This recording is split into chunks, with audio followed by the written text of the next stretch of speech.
Viewers welcome back in our programme. So viewers ਹੁਣ ਆਪਾਂ ਤੁਹਾਡੀਆਂ ਲਿਖਤਾਂ ਜਿਹੜੀਆਂ ਨੇ ਉਹ ਸਾਂਝੇ ਕਰਨ ਜਾ ਰਹੇ ਹਾਂ, ਜਿਹੜੀਆਂ ਤੁਸੀਂ ਬੜੇ ਹੀ ਮਾਣ ਤੇ ਪਿਆਰ ਨਾਲ ਸਾਨੂੰ ਲਿਖੀਆਂ ਨੇ ਔਰ ਨਾਲ ਹੀ ਅਸੀਂ ਰੂਹ ਦੀ ਖੁਰਾਕ ਗੁਰਬਾਣੀ ਵਿਚਾਰਾਂ ਦੀ ਸਾਂਝੀ ਤੁਹਾਡੇ ਨਾਲ ਪਾਉਣ ਜਾ ਰਹੇ ਹਾਂ। ਸੋ ਅਸੀਂ ਚਾਹਾਂਗੇ ਕਿ ਤੁਸੀਂ ਨਾਲ ਇਸੇ ਤਰ੍ਹਾਂ ਹੀ ਬਣੇ ਰਹਿਣਾ। ਦੇਖਣ ਸੁਣਨ ਲਿਖਣ ਲਈ ਤੁਹਾਡਾ ਸਭ ਦਾ ਬਹੁਤ ਬਹੁਤ ਸ਼ੁਕਰੀਆ ਜੀ। ਡਾਕਟਰ ਸਾਹਿਬ ਕੀ ਕਹਿਣਾ ਚਾਹੋਗੇ?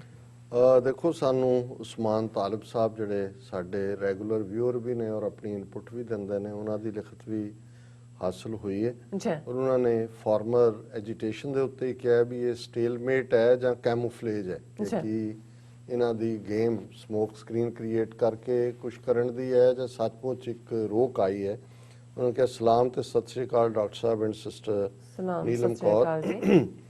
First, my salute to farmers for courageously protecting the last castle against Manu Samriti, the ultimate control of the resources. कि भी ये अखीरला किला कि भी जिथे वो तुहाडे रिसोर्स ही खोना चाहुंदे सी, उन्होंने किसानां ने बहादरी दे नाल जिहड़ा उस किले नूं डिफेंड कीता है। उन्होंने कहा भी मेरा सलाम उन्हां किसानां नूं। RSS and Supreme Court will play good cop, bad cop in this stalemate situation to gain time and do some damage control। कि भी RSS सुप्रीम कोर्ट इन्हां दा ही है, एक गुड कॉप बैड कॉप जिवें असीं देखदे हां इत्थों दे कि एक बुरा कहेगा एक कहेगा जी नहीं नहीं, जिवें सुप्रीम कोर्ट ने कहा जी निबेड़ो जी, नहीं है तो इहनूं होल्ड कर लो जी थोड़ी देर लई। So good cop. I hope my farmer brothers already knew that as they have studied Shaheen Bagh and JNU Jamia Millia attacks. कि भी उन्हां नूं क्योंकि सुप्रीम कोर्ट ने भी ਉਹਦੇ 'ਚ ਵੀ ਜਾਮੀਆ ਮਿਲੀਆ ਜਿਹੜਾ ਸ਼ਾਹੀਨ ਬਾਗ ਵੇਲੇ ਵੀ ਇੱਕ ਗਰੁੱਪ ਬਣਾਇਆ ਸੀ ਤਿੰਨਾਂ ਦਾ ਕਿ ਜੀ ਜਾ ਕੇ ਦੇਖੋ ਉੱਥੋਂ ਹਟਾਓ। ਇਵੈਂਚੁਅਲੀ ਉਹਨਾਂ ਨੇ ਪੁਲਿਸ ਦੇ ਹਵਾਲੇ ਕਰਤਾ ਕਿ ਜੀ ਤੁਸੀਂ ਦੇਖਣਾ ਲਾ ਐਂਡ ਆਰਡਰ ਤੁਹਾਡਾ ਹੈ। ਔਰ ਇਹੀ ਗੱਲ ਈਵਨ ਇਸ ਮਾਮਲੇ 'ਚ ਵੀ ਕਹੀ ਹੈ ਫਾਰਮਰਸ ਦੇ ਮੁੱਦੇ ਤੇ ਵੀ ਉਹਨਾਂ ਨੇ ਕਿਹਾ ਵੀ ਕਿਸਾਨਾਂ ਨੇ ਇਹਨੂੰ ਜ਼ਰੂਰ ਚੰਗੀ ਤਰ੍ਹਾਂ ਸਮਝਿਆ ਹੋਏਗਾ। Social media is the backbone of every protest. The whole world is very well aware of what's going on in the streets of Delhi. Solution of signal jammers should be considered। कि भी हुण पता लग रहा है उत्थों social media है गोदी मीडिया का दौड़िया होया है। उन्होंने कहा भी इस हाल नूं लभना चाहिए। कल नूं जदों जैमर लाणगे कि सोशल मीडिया की भी पहुँच नहीं होएगी। Thanks to Modi, he stuck well on the right fault line this time. जिवें जदों भुचाल आना हुंदा है ना उस तो पहला उस जमीन के उत्ते फॉल्ट लाइनस बणियां हुंदियां कि भी उत्थे क्यों ने पैर धरिया है। जिवें कोई ਜਿਹੜੀਆਂ ਮਾਈਨਸ ਵਿਛਾਈਆਂ ਹੁੰਦੀਆਂ ਪਰਸਨਲ ਮਾਈਨਸ ਕਹਿੰਦੇ ਨੇ, ਇੱਕ ਟੈਂਕ ਮਾਈਨਸ ਹੁੰਦੀਆਂ ਕਿ ਕਿਤੇ ਤੇ ਕਿਹਦਾ ਪੈਰ ਆਇਆ ਪਰਸਨਲ ਉੱਥੋਂ ਹੀ ਉੱਡਦਾ। ਉਹਨੇ ਬਿਲਕੁਲ ਉੱਥੇ ਹੀ ਰੱਖਿਆ ਜਿੱਥੋਂ ਉਹਨੇ ਉੱਡਨੇ। Farmers shouldn't leave roads in my opinion. Farmers who are going back must come with more facilities and passion.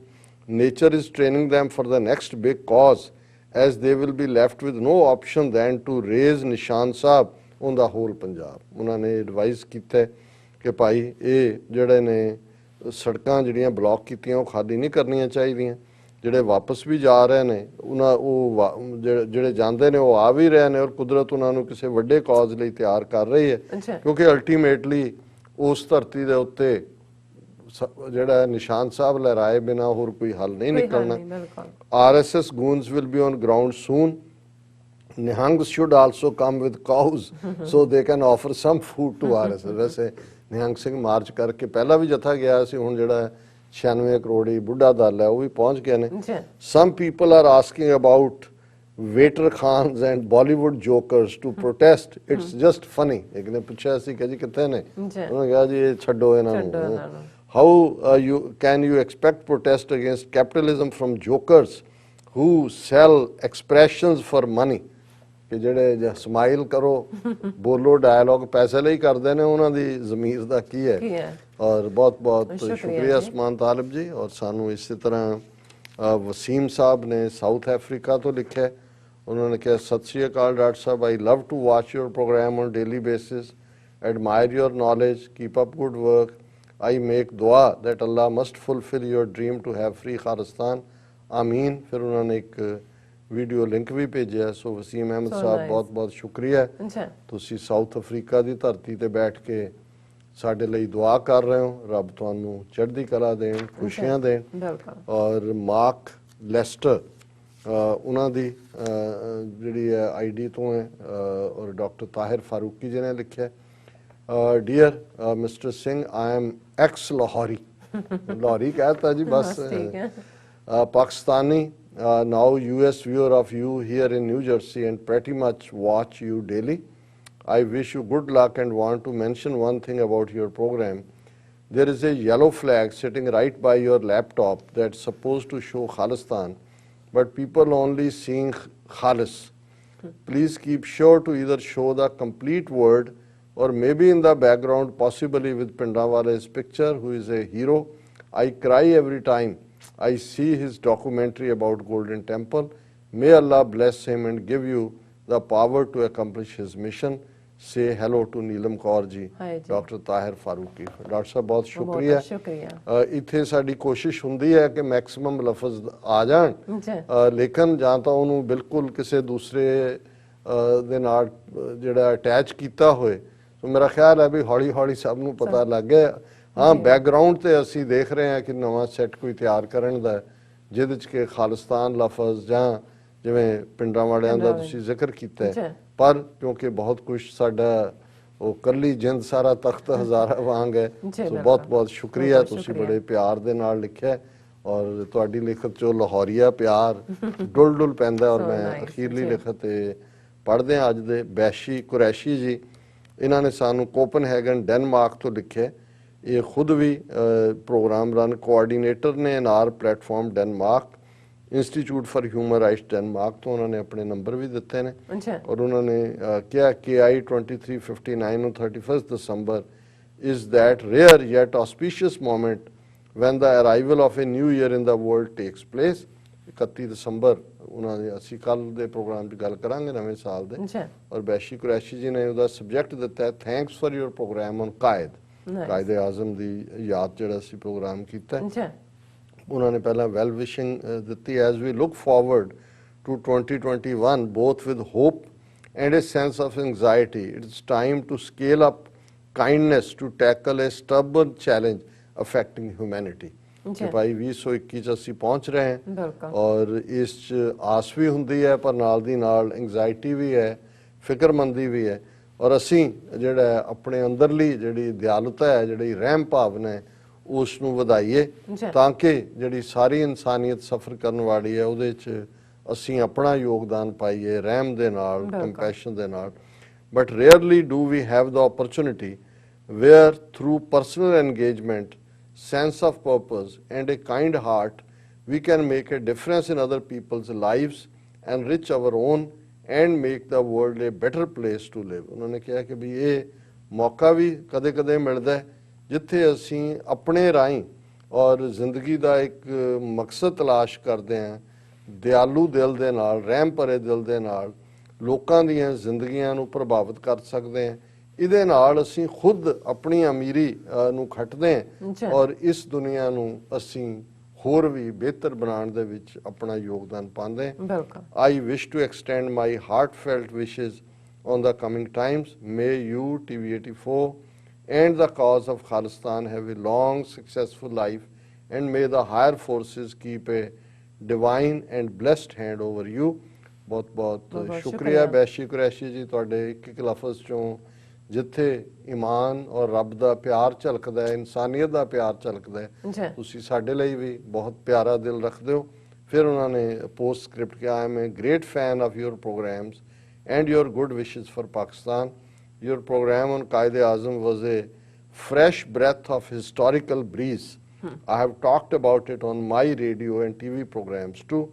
So Baishi Qureshi ji बहुत बहुत शुक्रिया ਤੁਹਾਡੇ ਨਾਲ ਮੈਂ ਇਨ ਟੱਚ ਵੀ ਹੋਵਾਂਗਾ ਔਰ ਅਸੀਂ ਸਮਝਦੇ ਹਾਂ ਕਿ ਇਹ ਸਾਡੇ ਸਾਰਿਆਂ ਲਈ ਇੱਕ ਮੌਕਾ ਵੀ ਹੈ ਜਿੱਥੇ ਅਸੀਂ ਜਿਹੜਾ ਸਾਡਾ ਪਾਸਟ ਹੈ ਹਿਸਟਰੀ ਜਿਹਨੂੰ ਮਡੀਅਰ ਬਣਾਇਆ ਅੰਗਰੇਜ਼ਾਂ ਦੇ ਆਪਣੇ ਇੰਟਰਸਟ ਸੀ ਸਾਨੂੰ ਆਪਸ ਦੇ ਵਿੱਚ ਜਿਹੜਾ ਫਸਾਣ 'ਚ ਹਿੰਦੂ ਤਵੀਆਂ ਨੇ ਆਪਣੀ ਖੇਡ ਖੇਡੀ ਹੈ ਔਰ ਅਸੀਂ ਹਿਸਟਰੀ ਨੂੰ ਜਿਹੜਾ ਬੀਤ ਚੁੱਕਾ ਹੈ ਉਹਦੇ ਤੇ ਸਾਡਾ ਕੰਟਰੋਲ ਨਹੀਂ ਪਰ ਅਸੀਂ ਬੀਤੇ ਤੋਂ ਤਾਰੀਖ ਤੋਂ ਸਿੱਖਦੇ ਹਾਂ ਤਾਂ ਕਿ ਸਾਡਾ ਮੁਸਤਕਬਲ ਜਿਹੜਾ ਹੈ ਉਹ ਰੌਸ਼ਨ ਹੋਏ ਔਰ ਅਸੀਂ ਉਹਨਾਂ ਪਿਟਸ ਤੋਂ ਉਹਨਾਂ ਟੋਇਆਂ ਤੋਂ ਜਿਹਦੇ 'ਚ ਅਸੀਂ ਡਿੱਗੇ ਪਾਸ ਦੇ ਵਿੱਚ ਭਵਿੱਖ 'ਚ ਅਸੀਂ ਨਾ ਡਿੱਗੀਏ ਉਸ ਤੋਂ ਬਚੀਏ ਔਰ ਹੁਣ ਕਨਕਲੂਜਨ ਦੇ ਵਿੱਚ ਜਿਵੇਂ ਅਸੀਂ ਕਬੀਰ ਸਾਹਿਬ ਦੀ ਬਾਣੀ ਨੂੰ ਵਿਚਾਰਦੇ ਹਾਂ 3 ਸ਼ਲੋਕ ਉਹਨਾਂ ਦੇ ਅੱਜ ਦੀ ਵਿਚਾਰ ਲਈ ਅਸੀਂ ਚੁਣੇ ਨੇ ਔਰ ਇੱਕ ਤਾਂ ਉਹੀ ਹੈ ਜਿਹੜਾ ਅੱਜ ਦੇ ਤੁਹਾਨੂੰ ਸਾਈਕੋਲੋਜਿਸਟ ਜਾਂ ਜਿਹੜੇ ਇੱਕ ਨਵੀਂ ਟਰਮ ਹੈ ਮੋਟੀਵੇਸ਼ਨਲ ਸਪੀਕਰ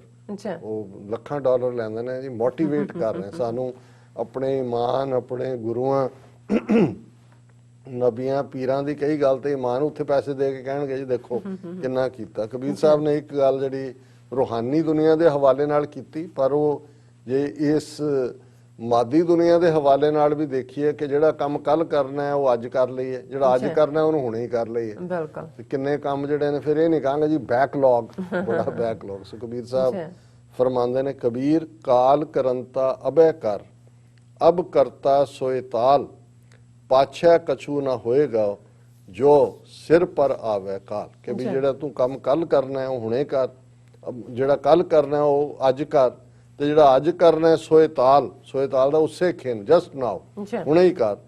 ਕਿਉਂਕਿ ਜਦੋਂ ਵਕਤ ਬੀਤ ਗਿਆ, ਬਚਪਨ, ਜਵਾਨੀ, ਬੁਢਾਪਾ, ਰੂਹਾਨੀ ਦੁਨੀਆ ਦੀ ਗੱਲ ਕਰ ਰਹੇ ਨੇ, ਤੇ ਫਿਰ ਜਦੋਂ ਸਿਰ ਦੇ ਉੱਤੇ ਆ ਕੇ ਮੌਤ ਨੇ ਠੈਂਗਾ ਮਾਰਿਆ ਕਿ ਚੱਲ ਭਾਈ ਤੇਰਾ ਕੰਮ ਟਾਈਮ ਮੁੱਕ ਗਿਆ, ਉਦੋਂ ਤੂੰ ਫਿਰ ਪਛਤਾਏਗਾ। ਔਰ ਉਹਦੇ ਚ ਉਹਨਾਂ ਨੇ ਉਸ ਮਨੁੱਖ ਨੂੰ ਜਿਹੜਾ ਦੁਨਿਆਵੀ ਤੌਰ ਤੇ ਬੜਾ ਚੁਸਤ ਚਲਾਕ ਹੈ, ਹੁਣ ਤਾਂ ਖੈਰ ਇੱਥੇ ਜੇ ਕਿਸੇ ਨੂੰ ਲਾਖ ਕਹੋ ਕਿ ਕੀ ਹੁੰਦੀ ਹੈ, ਸਾਡੇ ਬੱਚਿਆਂ ਨੂੰ ਪਤਾ ਨਹੀਂ ਹੋਏਗਾ। ਲੈਡ ਇੱਕ ਜ਼ਮਾਨਾ ਸੀ ਕਿ ਵੀ ਡਾਕਖਾਨੇ ਤੁਸੀਂ ਜਾਓ ਤਾਂ ਅੰਦਰ ਵੜਦਿਆਂ ਤੁਹਾਨੂੰ ਲਾਖ ਦੀ ਜਿਹੜੀ ਹੈ ਉਹ ਸਮੈਲ ਆ ਜਾਂਦੀ ਸੀ, ਕਿਉਂਕਿ ਜਿੰਨੇ ਪਾਰਸਲ ਦੂਜੇ ਤੀਜੇ ਸੀਲ ਕੀਤੇ ਜਾਂਦੇ ਸੀ ਲਾਖ ਦੇ ਨਾਲ, ਬੜੀ ਲਿਸ਼ਕਦੀ ਹੁੰਦੀ ਹੈ। ਜਦੋਂ ਸੁੱਕ ਜਾਂਦੇ ਬਹੁਤ ਲਿਸ਼ਕਦੀ ਐਨ ਆਰ ਪਾਰ ਵਾਂਗ। ਸੁਖਬੀਰ ਸਾਹਿਬ ਨੇ ਕਿਹਾ, ਕਬੀਰ ਐਸਾ ਜੰਤਿਕ ਦੇਖਿਆ ਜੈਸੇ ਧੋਈ ਲਾਖ, ਦੀਸੈ ਚੰਚਲ ਬਹੁ ਗੁਣਾ, ਮਤ ਹੀਨਾ ਨਾਪਾਕ। ਹੁਣ ਉਹਨਾਂ ਨੇ ਤਸ਼ਬੀਹ ਲਾਖ ਦੇ ਨਾਲ ਦਿੱਤੀ। ਉਹਨਾਂ ਨੇ ਕਿਹਾ ਵੀ ਇੱਕ ਐਸਾ ਜਾਨਵਰ ਦੇਖਿਆ, ਇਨਸਾਨ ਨੂੰ ਕਿਹਾ ਜਿਹੜਾ ਰੱਬ ਨਾਲੋਂ ਟੁੱਟਾ ਹੋਇਆ, ਉਹ ਇਵੇਂ ਹੈ ਜਿਵੇਂ ਐਨ ਧੋਤੀ ਹੋਈ ਲਾਖ ਹੋਏ। ਹੁਣ ਲਾਖ ਦਾ ਕੀ ਹੁੰਦਾ ਹੈ? ਦੀਸੈ ਚੰਚਲ ਬਹੁ ਗੁਣਾ। ਉਹਨਾਂ ਨੇ ਕਿਹਾ ਜੀ ਦੇਖਣ ਨੂੰ ਬੜਾ ਚਮਕਦਾਰ, ਚਮਕਦਾ ਲੱਗਦਾ ਕਿ ਬਈ ਲਾਖ ਵਾਂਗ ਚਮਕ ਰਿਹਾ, ਪਰ ਮਤ ਹੀਣਾ ਨਾਪਾਕ, ਇਹ ਬੇਅਕਲ ਹੈ। ਨਾਪਾਕ ਹੁੰਦਾ ਅਪਵਿੱਤਰ, ਪਾਕ ਅਸੀਂ ਉਦੋਂ ਕਹਿੰਦੇ ਹਾਂ ਕਿ ਪਾਕੀਜ਼ਗੀ। ਸੋ ਇਹ ਪਾਕੀਜ਼ਗੀ ਹੈ, ਪਾਇਸਨੈਸ, ਪਵਿੱਤਰਤਾ। ਨਾਪਾਕ ਹੈ ਗੰਦਾ, ਜਿਹੜਾ ਅਪਵਿੱਤਰ ਹੈ। ਉਹਨਾਂ ਨੇ ਕਿਹਾ ਵੀ ਇਹ ਜਿਹੜਾ ਇਨਸਾਨ ਹੈ ਜਿਹਨੂੰ ਰੱਬ ਨੇ ਬਣਾਇਆ ਸੀ, ਇਹ ਇੱਕ ਜੰਤੂ ਉਸ ਕਿਸਮ ਦਾ ਜਿਹੜਾ ਬਾਹਰੋਂ ਲਾਖ ਵਾਂਗ ਲਿਸ਼ਕਦਾ ਨਜ਼ਰ ਆਉਂਦਾ ਹੈ, ਪਰ ਅੰਦਰ ਇਹਦਾ ਨਾਪਾਕ ਹੈ, ਇਹ ਰੱਬ ਨਾਲ ਜੁੜਿਆ ਹੋਇਆ ਨਹੀਂ ਹੈ। ਔਰ ਅਖੀਰ 'ਚ ਉਹਨਾਂ ਨੇ ਕਿਹਾ ਵੀ ਕਿਵੇਂ ਇਹ ਨਾਪਾਕ ਲਾਖ ਵਾਲਾ ਇਨਸਾਨ ਰੱਬ ਦਾ ਬੰਦਾ ਬਣ ਸਕਦਾ ਹੈ। ਉਹਨਾਂ ਨੇ ਆਪਣੇ ਤੇ ਲਿਆ ਕੇ ਗੱਲ ਕੀ, ਕਬੀਰ ਮੇਰੀ ਬੁੱਧ ਕੋ ਜਮ ਨਾ ਕਰੈ ਤਿਸਕਾਰ, ਜਿਨ ਇਹ ਜਮੂਆ ਸਿਰਜਿਆ ਸੋ ਜਪਿਆ ਪਰਵਰਦਗਾਰ। ਉਹਨਾਂ ਨੇ ਕਿਹਾ ਕਿ ਵੀ ਮੇਰੇ ਵਰਗਾ ਇੱਕ ਜਿਹਨੂੰ ਰੱਬ ਨੇ ਰਹਿਮਤ ਕਰਕੇ ਆਪਣੇ ਇਸ ਪਿਆਰ ਦੇ ਰਸਤੇ ਲਾ ਲਿਆ। ਉਹਨਾਂ ਨੇ ਕਿਹਾ ਵੀ ਜਦੋਂ ਮੌਤ ਦਾ ਫਰਿਸ਼ਤਾ, ਕਿਉਂਕਿ ਕਿਤੇ ਇਜ਼ਰਾਈਲ ਹੈ ਜਾਂ ਇਜ਼ਰਾਈਲ, ਅਜ਼ਰਾਇਲ ਇਹ ਸੈਮੈਟਿਕ ਰਿਲੀਜਨਸ ਮੌਤ ਦਾ ਫਰਿਸ਼ਤਾ ਹੈ, ਔਰ ਇਧਰ ਈਸਟ ਦੇ ਵਿੱਚ ਅਕਸਰ ਉਹਨੂੰ ਜਮਦੂਤ ਕਹਿੰਦੇ ਨੇ ਕਿ ਭਾਈ ਬੜੇ ਖੌਫਨਾਕ ਡਰਾਉਣੇ ਉਹ ਆ ਜਾਂਦੇ ਨੇ। ਸੋ ਕਬੀਰ ਸਾਹਿਬ ਕਹਿੰਦੇ ਨੇ ਵੀ ਜੇ ਆ ਗਿਆ ਜਮਦੂਤ ਜਦੋਂ ਮੈਨੂੰ ਲੈਣ, ਕਬੀਰ ਮੇਰੀ ਬੁੱਧ ਕੋ ਜਮ ਨਾ ਕਰੇ ਤਿਸਕਾਰ। ਤਿਸਕਾਰ ਹੁੰਦਾ ਹੈ ਉਹਨੂੰ ਭੰਡਣਾ ਜਾਂ ਹਿਟਡ ਕਰਨੀ ਜਾਂ ਤਿਰਸਕਾਰਨਾ, ਤਿਆਗਣਾ, ਕਿ ਵੀ ਜਦੋਂ ਆਏਗਾ ਵੀ ਜਮਦੂਤ ਉਹ ਮੇਰੇ ਨਾਲ ਉਹ ਜਿਹਾ ਸਲੂਕ ਨਹੀਂ ਕਰੇਗਾ। ਕਿਉਂ? ਜਿਨੋਂ ਇਹ ਜਮੂਆ ਸਿਰਜਿਆ, ਕਿ ਜਿਸ ਰੱਬ ਨੇ ਇਸ ਜਮਦੂਤ ਨੂੰ ਬਣਾਇਆ ਸੋ ਜਪਿਆ ਪਰਵਰਦਗਾਰ, ਕਿ ਮੈਂ ਉਸ ਪਰਵਰਦਗਾਰ ਨੂੰ, ਪਾਲਣ ਵਾਲੇ ਰੱਬ ਨੂੰ ਯਾਦ ਕੀਤਾ ਹੋਇਆ ਹੈ, ਧਿਆਇਆ ਹੋਇਆ ਹੈ। ਮੇਰੀ ਜ਼ਿੰਦਗੀ ਦਾ ਮਰਕਜ਼ ਉਹ ਪਰਵਰਦਗਾਰ ਸੀ ਜਿਹਨੇ ਇਹ ਜਮਦੂਤ ਬਣਾਇਆ। ਤਾਂ ਸੋ ਜਦੋਂ ਜਮਦੂਤ ਆਏਗਾ, ਕਬੀਰ ਮੇਰੀ ਬੁੱਧ ਕੋ ਜਮ ਨਾ ਕਰੇ, ਫਿਰ ਉਹ ਮੇਰੇ ਨਾਲ ਜਿਹੜਾ ਉਹ ਤਿਰਸਕਾਰ ਵਾਲਾ ਸਲੂਕ ਨਹੀਂ ਕਰੇਗਾ। ਇਹ ਅੱਜ ਦਾ ਜੀ ਡਾਕਟਰ ਸਾਹਿਬ, ਤੁਹਾਡਾ ਬਹੁਤ ਬਹੁਤ ਸ਼ੁਕਰੀਆ। ਤੁਸੀਂ ਸਾਡੇ ਐਵੇਂ ਸ਼ੂ ਤੇ ਅੱਧਾ ਵਿਚਾਰ ਸਾਡੇ ਦਰਸ਼ਕਾਂ ਨਾਲ ਸਾਂਝਾ ਕੀਤਾ। ਸੋ ਇਸ ਨਾਲ ਆਪਣੀ ਵੀਡੀਓਜ਼ ਕੋਲ ਨੇ ਇਜਾਜ਼ਤ। ਵਿਊਅਰਸ, ਸਾਡੇ ਪ੍ਰੋਗਰਾਮ ਦਾ ਸਮਾਂ ਇੱਥੇ ਸਮਾਪਤ ਹੁੰਦਾ। ਤੁਸੀਂ ਆਪਣੀ ਰਾਏ ਤੇ ਸੁਝਾਅ ਸਾਨੂੰ ਭੇਜਣਾ ਭੁੱਲਣਾ ਸਾਡੇ ਇਸ ਪਤੇ ਤੇ SOS@tv84.tv ਤੇ ਅਸੀਂ ਆਪਣਾ ਪ੍ਰੋਗਰਾਮ ਲੈ ਕੇ ਫਿਰ ਦੁਬਾਰਾ ਤੁਹਾਡੇ ਰੂਬਰੂ ਹੋਵਾਂਗੇ। ਤਦ ਤੱਕ ਲਈ ਮੈਨੂੰ ਤੇ ਆਪਣਾ ਸੁਣਾ ਗਿਆ ਦਿਓ। ਦੇਖਦੇ ਰਹੋ TV84। ਬੁਲਾ ਦਿਓ ਫਤਿਹ। ਵਾਹਿਗੁਰੂ ਜੀ ਕਾ ਖਾਲਸਾ, ਵਾਹਿਗੁਰੂ ਜੀ ਕੀ ਫਤਿਹ। ਰੱਬ ਰਾਖਾ।